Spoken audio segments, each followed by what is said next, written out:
Buenas tardes, estimados jóvenes. El día de hoy nos toca ver lo que es historia de la infectología. Para lo cual vamos a comenzar una pequeña introducción. Es importante tomar en cuenta que durante toda la historia de la humanidad siempre ha existido muchas dolencias infecciosas y tropicales. De hecho, se describe que la malaria ha sido la causante de la caída en Grecia durante la Edad Media. En la época de la peste negra, Europa ha tenido una gran letalidad, siendo diezmada en ese momento. Ahora, cuando surgió la conquista de los imperios, tanto el imperio incaico como el imperio azteca, no solamente las tropas han sido quienes han logrado esa conquista, sino también la presencia de la viruela, el sarampión y otras enfermedades transmisibles han generado pérdidas de miles de soldados, de los habitantes aquí en América, que obviamente esto ha facilitado que los europeos puedan generar su penetración y la conquista de la América precolombina. En 1918 se han presentado unas primeras epidemias, que ha sido la más agresiva, causada por la influenza, que ha afectado a alrededor de 25 millones de habitantes, de los cuales han muerto el 25%, es decir, una mortalidad de 12.5 millones de habitantes. A partir de este punto, y bueno, ya desde los inicios del pasado de la época media, la medicina tropical se desarrolló a fines de 1800, inicialmente impulsada por las potencias económicas europeas como Inglaterra, Francia, Bélgica y Holanda, ¿no? También tomando en cuenta que Alemania ha sido una gran potencia, quien ha facilitado la progresión de la infectología y la medicina tropical.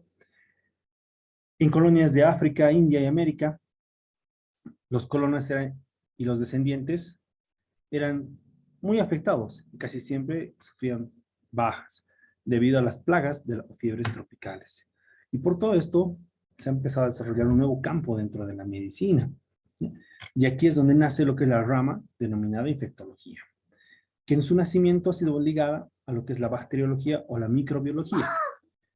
Gracias a que se ha descubierto el microscopio de luz, es donde empieza el auge de la infectología, desde 1870, más el descubrimiento de la quimioterapia, especialmente el descubrimiento de los antibióticos en la Segunda Guerra Mundial, y en las últimas décadas es donde se impulsa todo lo que es la infectología con los avances de la medicina y la biología a nivel de la biología molecular. En 1950 ya empiezan a desarrollarse grandes hospitales con capacidad universitaria, es decir, con formación en Europa, Estados Unidos. Y ya posteriormente se han ido distribuyendo y extendiendo a otros tipos de países en vías de desarrollo. Ahora, dentro de los aspectos importantes de la infectología, tomar en cuenta que en 1675, el holandés Anthony van Leeuwenhoek, quien ha sido el descubridor del microscopio, observa por primera vez la presencia de bacterias. Obviamente también él ha sido uno de los primeros en describir los espermatozoides y los glóbulos rojos en la sangre del ser humano. En 1869, Hoffman utiliza el carmín para ser el primero en colorear bacterias.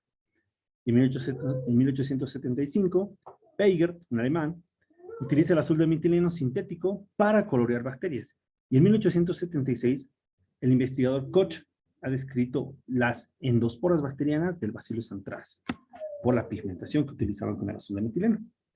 En 1884, el patólogo del danés Hans Christian Gram desarrolla lo que es hoy conocida como la tinción de Gram, que nos ha permitido diferenciar bacterias gram positivas de las gram negativas.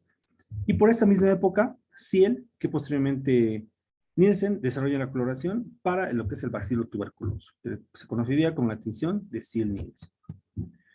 Pasteur es alguien que no debemos olvidar jamás, porque es realmente uno de los mejores investigadores franceses. Él ha sido un iniciador de la bacteriología y la microbiología moderna. Entre todas las contribuciones que él tiene es iniciar estudios sobre fermentaciones. Roberto Koch, un gran investigador alemán, es el genio que ha descubierto lo que es uno de los más grandes flagelos antiguos y actualmente la humanidad, que es la tuberculosis, que ha sido descrita por primera vez en 1882. Y así, cada época hemos tenido muchos personajes importantes que han ido describiendo y descubriendo diferentes tipos de agentes. Vamos viendo, por ejemplo, como podemos ver en la tabla, En 1873, Obermayer y Hansen son quienes descubren, en el caso de Obermayer, la borrela, y en el caso de Hansen, es el primero en descubrir el Mycobacterium leprae. En 1875, Losch, un médico ruso, es el primero en descubrir lo que es la ameba histolítica, y empezando lo que es la parasitosis denominada mediasis. Koch, en 1876, como hemos dicho, descubre el Bacillus anthracis. En el 79, en 1879, Albert Neisser va a descubrir lo que es la Neisseria gonorrheae. En 1880 hemos tenido dos grandes descubrimientos, Carl Elbert, que va a ser el primero en descubrir lo que es la Salmonella típica, y Charles Leverand va a descubrir el Plasmodium, lo que es la malaria. En el 83, como hemos dicho ya, Roberto Koch descubre el Mycobacterium tuberculosis. En el mismo año, Friedrich Laufer va a descubrir el Corynebacterium diphtheriae. En 1885, Arthur Nikolaev va a descubrir el Clostridium tetani. En el 86, Albert Frankel descubre lo que es el Diplococcus pneumoniae. En 1887, David Bruce va a definir y describir lo que es la Brucella melitensis. En el mismo año, Anton Beichenbaum descubre lo que es la Neisseria meningitidis. En 1880, Anton Gardner va a descubrir la Salmonella enteritidis. En 1889, Ducrey va a descubrir por primera vez el bacilo de Ducrey, o el chanco blando denominado. En 1894, Alexandre Yersin va a descubrir la Pasteurella pestis, o la peste, que se denominó en la época de 1800 hasta 1900. En 1897, Emil van Emergen va a descubrir por primera vez el Clostridium botulinum. En el 1898, Kiyoshi va a descubrir lo que es y describir por primera vez la Shigella dysenteriae. Y a partir de 1900 ya August Wassermann junto con Albert Neisser y Karl Buck van a ser quienes describen una de las enfermedades más agresivas en la época antigua, que es la sífilis, la cual ha generado muchas bajas en ciertos tiempos. Y alguien que es muy importante a nivel mundial, un gran médico norteamericano, ha sido Leonard Wood, junto con William Gorgas y Walter Reed, quienes han estudiado y han logrado controlar lo que es fiebre amarilla, malaria en Panamá y Cuba, y han sido considerados uno de los pioneros sanitarios mundiales de la década de 1900. Puesto que, miren, en países desarrollados como Estados Unidos, Europa, países de Europa como Alemania, Francia, Bélgica, tenían mucho acceso a la tecnología médica, al estudio científico. Cosa que en países de tercer mundo, como lo que es Panamá, Cuba, estamos hablando de 1900, no la Panamá de ahora, eran países que tenían un retraso en la medicina muy grande. Entonces, mucha gente enfermaba con las enfermedades tropicales, con fiebre amarilla, malaria, y estas no eran tratadas y lamentablemente llegaban a un deceso. Y es por eso que estos tres médicos, Gorgas, Reed y Wood, han sido quienes han dedicado mucho de su tiempo a la actividad sanitaria, ¿no?, en este tipo de países, ayudando mucho a sobrellevar. Por eso es importante tomar en cuenta que existen muchos tipos de enfermedades tropicales, de las cuales una de las primeras descritas hacia 1852 por Theodor Bilharz, quien realiza por primera vez lo que es la descripción de la esquistosomiasis, ¿no? El agente es el Schistosomia haematobium. En 1863, de Marquay va a descubrir por primera vez lo que es las microfilarias. En el 68, Otto Butcher va a descubrir la filaria en orina. En el 1876, Bancroft descubre por primera vez la filaria bancrofti, que tiene su nombre. En el 75, O'Neill va a descubrir la microfilaria en la piel, es decir, la oncocerciasis. En 1881, Laverian descubre por primera vez el Plasmodium malariae. En el 88, Blauchard va a descubrir la Yardia que este es un descubrimiento muy importante, que hoy en día la conocemos como la diarrea del viajero. En 1890, Grassi y Feletti van a descubrir por primera vez el Plasmodium vivax. En 1897 se escribe el Plasmodium falciparum por el Dr. Belch. En el 92 ya tenemos por primera vez la descripción de un caso con coccidioidomicosis, que es descrito por Posadas, ¿ya? Y el primer caso descrito de criptococosis ha sido hecho por el doctor Bus. Un gran médico danés, igual Benjamin Schenk, quien ha descrito por primera vez la esporotricosis. Walter Reed, como hemos visto en los norteamericanos, quien ha demostrado que existe la transmisión de la fiebre amarilla por el mosquito Aedes aegypti, quien se ha convertido en un gran investigador y un gran salubrista. Es Schauding, que han logrado encontrar lo que es la diferencia entre la entamoeba histolítica patógena y la entamoeba coli no patógena.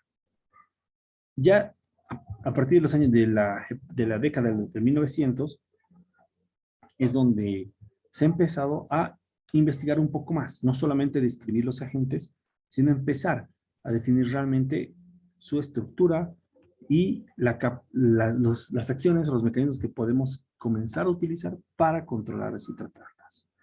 ¿Ya? Por ejemplo, en 1902, Stiles, un médico norteamericano, descubre por primera vez el Necator americano, que es un parásito que generaba anemias crónicas. Manson va a descubrir en el mismo año, va a descubrir otro tipo de especie del esquistosomasis, lo que es el esquistosoma mansoni. ¿No? En 1904, Katsurada va a describir por primera vez lo que es el esquistosoma en Japón, también denominado esquistosoma japonicum. Ya en el año en 1908, Lutz va a ser el primero en descubrir lo que es la paracoccidoidemicosis en a nivel de Sudamérica. En el mismo año, Nicole y Manseux van a describir el Toxoplasma gondii. En 1810 va a ser por primera vez descrita el Onchocerca volvulus. Y algo aquí en Latinoamérica importante ha sido el doctor Robles, que ha sido un doctor guatemalteco, que por primera vez va a describir un caso de oncocercosis en América, con la presencia de los nódulos cutáneos y las lesiones oculares. Es algo importante que, miren, hoy en día todo lo que hemos ido viendo han sido descubrimientos de muchos tipos de agentes bacterianos y en la parte tropical, agentes parasitarios. Pero actualmente, ¿qué es lo que está sucediendo? ¿Sí? Hoy en día, la Organización Mundial de la Salud, que ha nacido en 1948, después de la Segunda Guerra Mundial, se empezaba a crear los organismos como la Organización Panamericana de la Salud, ¿no? Para ayudar a nivel de la OMS, a nivel de Sudamérica. Este tiene el fin de controlar todo lo que es las endemias y las pandemias, con el fin de orientar a los médicos y generar elementos que puedan prevenir diferentes tipos de enfermedades. Como hoy en día tenemos vacunas que previenen el sarampión, tétanos, difteria, tuberculosis, fiebre amarilla, viruela y etcétera. Ya se ha pasado de la parte antigua, es decir, de descubrir las enfermedades y tratarlas. Actualmente ya la medicina no tiene únicamente ese enfoque. Actualmente la medicina tiene el enfoque de prevenir que estas enfermedades nazcan, es decir, prevenir y proteger a los seres humanos de este tipo de infecciones. Vivimos al día protegiéndonos de más de 900 infecciones cada día, que realmente es alarmante, y las vacunas también cumplen su función. Es por eso que hasta una de las primeras enfermedades controladas a nivel mundial por las vacunas ha sido la viruela. De hecho, se considera erradicada, o se consideraba erradicada en 1977. Ahora, en el caso de la poliomielitis infantil, en América se ha reportado el último caso en 1991, ¿no? Tomemos en cuenta que estos datos han sido realizados y se han venido emitiendo hasta antes de lo que es el siglo XXI, ¿no? Porque lamentablemente en estos últimos 5 o 10 años han surgido movimientos de gente sin conocimiento que se denominaban antivacunas, que por culpa de esta gente ya muchas enfermedades que se consideraban erradicadas nuevamente están apareciendo, porque lamentablemente ya esta gente no realiza la vacunación en los hijos, en los niños, entonces por lo tanto va dañando nuestra sociedad, va dañando nuestro sistema, el cual ha costado establecer un sistema de prevención y protección de infecciones, nuevamente se está viendo alterado por lamentablemente todo este tipo de gente que tiene un déficit de conocimiento muy alto, ¿no? Y esto es algo que no ayuda para proteger a nuestra sociedad, ¿no? Algo que es importante también es que en 1950 va a comenzar a describir muchas regiones lo que es enfermedades tropicales, conocidas también como las fiebres hemorrágicas, o que son parecidas a las fiebres amarillas, pero con mayor letalidad. Otra descrita que es muy letal, que es el virus del ébola, en África en 1977, realmente es un virus con 88% de letalidad. El virus del Lassa, igual en África, que tiene 50% de letalidad. El virus hemorrágico en Valle Rift de África, igual 50% letal. El antivirus, que ojo, este está en Corea y en América, en nuestro medio sí hemos tenido antivirus con mortalidad de 50%. El virus Junín en Argentina con mortalidad de 15 a 30%.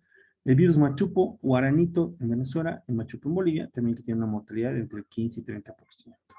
Pues ya son enfermedades tropicales que se van describiendo con mayor mortalidad. Ahora, algo que es importante tomar en cuenta, que es en 1950, en la guerra de Corea, aproximadamente 2.500 norteamericanos se contagiaron de antivirus, de los cuales 121 fallecieron. En 1993 se describe por primera vez la fiebre de lo que es la gripe de los navajos, ya en Estados Unidos, donde ha generado una mortalidad del 50% debido a que tiene una afección pulmonar muy severa. Y una enfermedad que ha sido muy, con una de las primeras mediáticas, es lo que es la aparición del VIH, el síndrome de inmunodeficiencia adquirida, la cual aparece en 1980. Es descrita en 1981 y a partir del 83 es donde se empieza a estudiar mucho más de esto. ¿Ya? Todavía no se conoce un origen real, ¿no?, de este virus. Se tienen muchas teorías, de las cuales hay teorías clásicas, teorías conspirativas y demás. En el año 1996, la malaria afecta a más o menos 500 millones de personas en el mundo, de las cuales fallecen 3 millones, sobre todo en niños. ¿Ya? Y en este año la malaria ha afectado a 99 países. ¿Ya?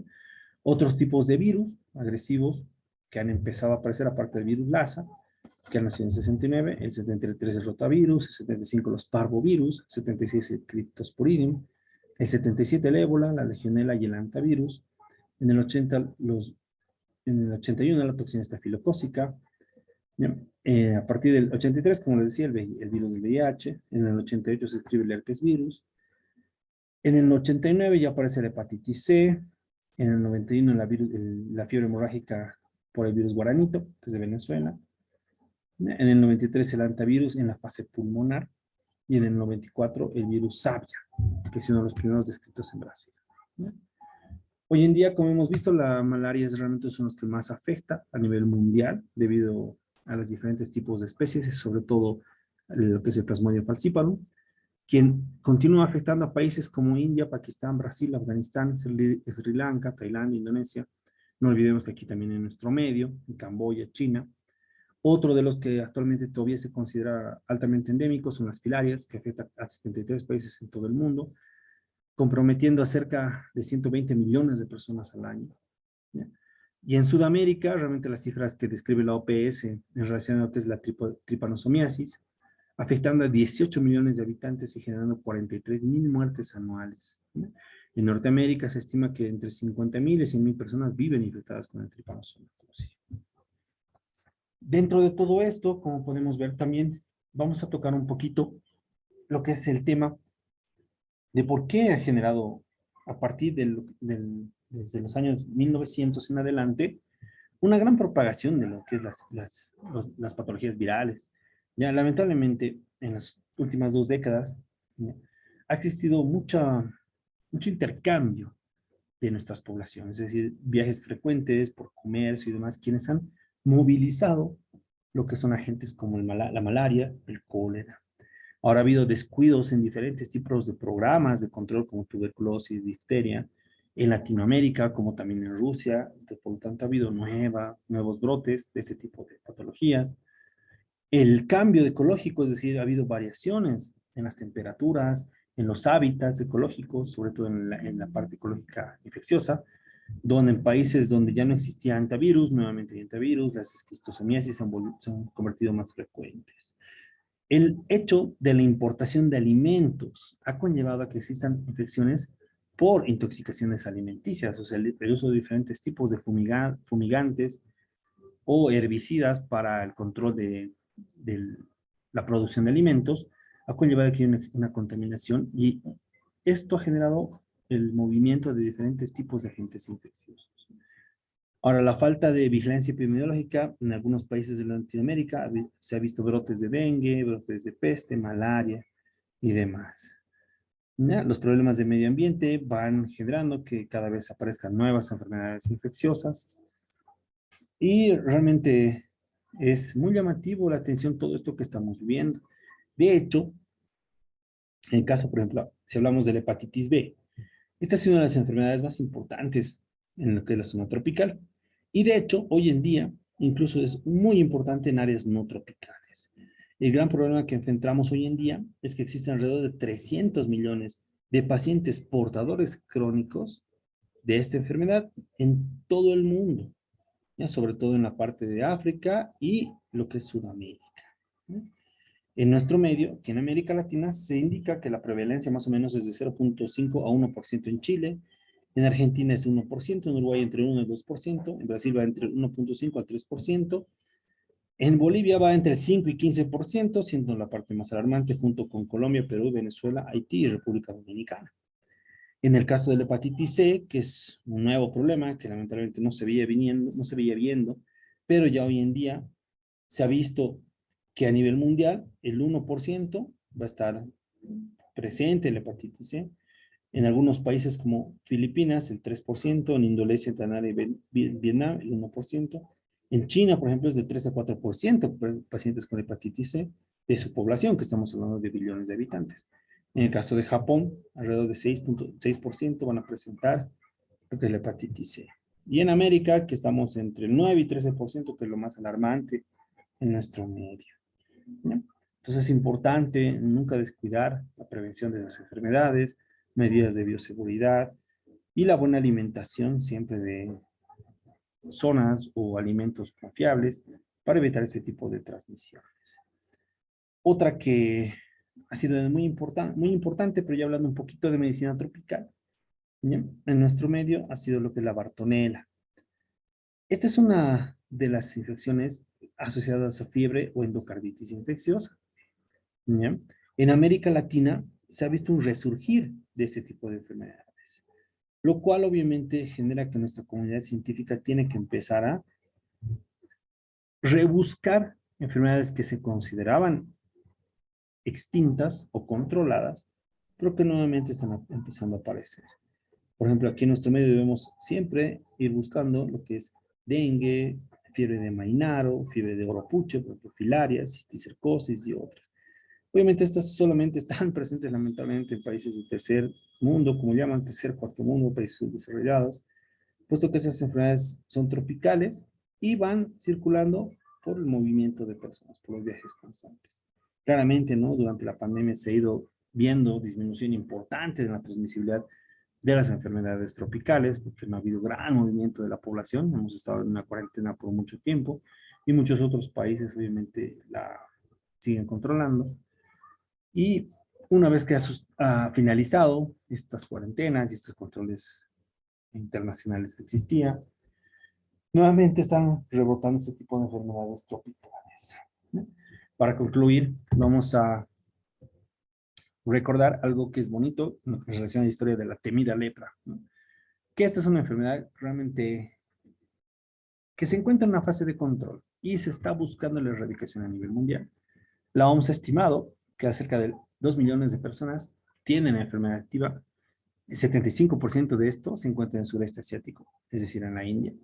El 12% en África y el 8% en América. En Estados Unidos existen 6.000 casos con presencia de REPA detectados y cada año, desde el que es 1998 en adelante, se van reportando entre 100 y 144 casos por año. Y algo que no debemos olvidar es la pandemia que hemos vivido, ¿no? Lo que es el beta coronavirus, que ha sido descrita por primera vez en China en 2019, declarada pandemia en marzo del 2020, y que hasta el día de hoy seguimos en los diferentes niveles de control. Como todos han podido evidenciar, esta ha sido una enfermedad nueva, que ha sido una mutación de los coronavirus clásicos, que obviamente ha aumentado la letalidad, ha aumentado la mortalidad y generando una infectabilidad alta por los diferentes tipos de cepas descritos. Hasta el día de hoy se han descrito 4.000 cepas de beta coronavirus, de las cuales conocemos exactamente la funcionalidad de 8, para quienes han elaborado los diferentes tipos de vacunas, y como hemos podido evidenciar todos, las vacunas han ayudado a que el movimiento humano nuevamente vuelva a la regularidad. Es decir, estamos no tratando la infección, sino estamos previniéndola. Que ese es el fin de muchas enfermedades, no tratarlas, puesto que el tratamiento siempre va a ser más costoso que la prevención. No se olviden que la medicina de primera atención es mejor que lo que es la de segunda atención. Es decir, cuando ya prevenimos la enfermedad, evitamos altos costos a nivel de la salud pública en relación a tratarla. Muchas gracias a todos por su atención. Tengan todos muy buenas tardes.